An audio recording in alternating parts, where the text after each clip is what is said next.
Swastiastu. Kami dari KIR 3 Trisma SMA Negeri 3 Denpasar. Saya Idewo Gede Putra Hari Prameswara.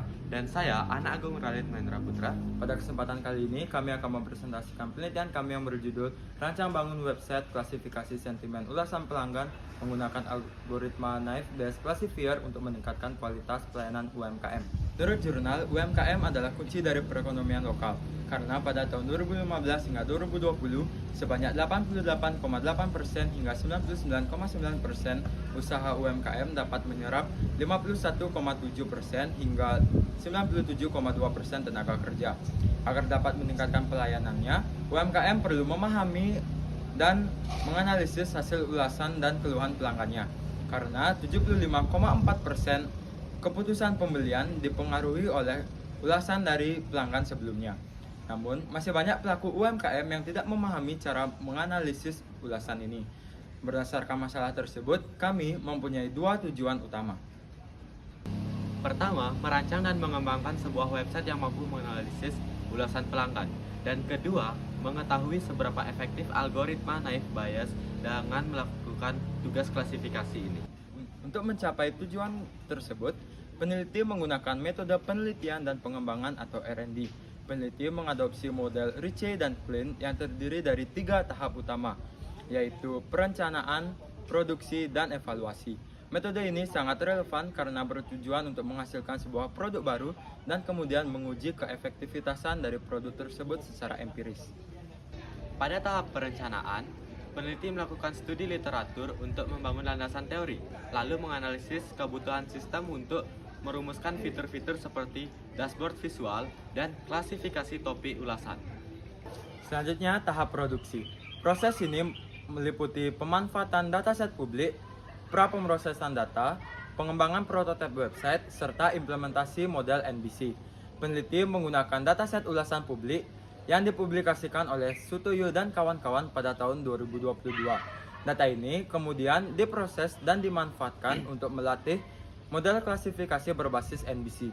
Di tahap produksi ini juga, peneliti mengembangkan prototipe antarmuka web yang dikembangkan dengan beberapa teknologi seperti HTML, CSS, dan JavaScript dengan menggunakan beberapa framework seperti Bootstrap, serta library seperti Chart.js dan MySQL Connector Python.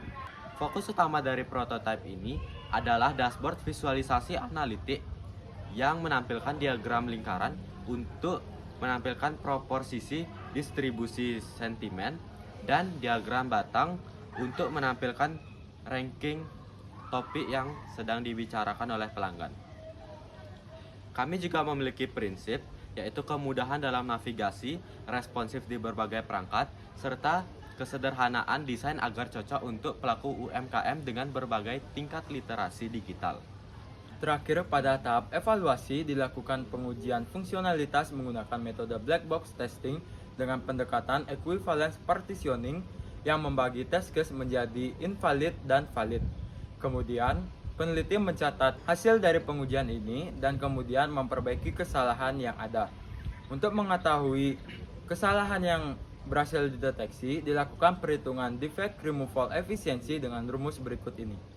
Kemudian, untuk menguji efektivitas model, pertama-tama, peneliti membagi dataset dengan metode train test split 80/20, kemudian dilakukan pengujian nilai presisi recall dan F1 score. Karena klasifikasi bersifat multi-class, maka perhitungan F1 score akan menggunakan pendekatan weighted average guna mengantisipasi terjadinya distribusi antar kelas yang tidak seimbang. Adapun data luaran yang diharapkan oleh peneliti seperti dataset yang telah dianotasi, hasil conversion matrix, laporan uji fungsionalitas sistem, dan tabel hasil matriks evaluasi. Untuk membuktikan bahwa sistem ini efektif, peneliti akan menetapkan target F1 score yaitu di atas 77%. Dan beginilah desain website yang peneliti harapkan. Peneliti berharap penelitian ini dapat menghasilkan sebuah bukti konsep yang kuat, yaitu sistem yang tidak hanya berfungsi secara teknis tapi juga terbukti efektif secara analitis. Demikian presentasi yang dapat kami sampaikan. Terima kasih atas perhatiannya. Kami mohon maaf apabila terdapat kesalahan. Akhir kata kami tutup dengan Parame Santi. Om Santi Santi.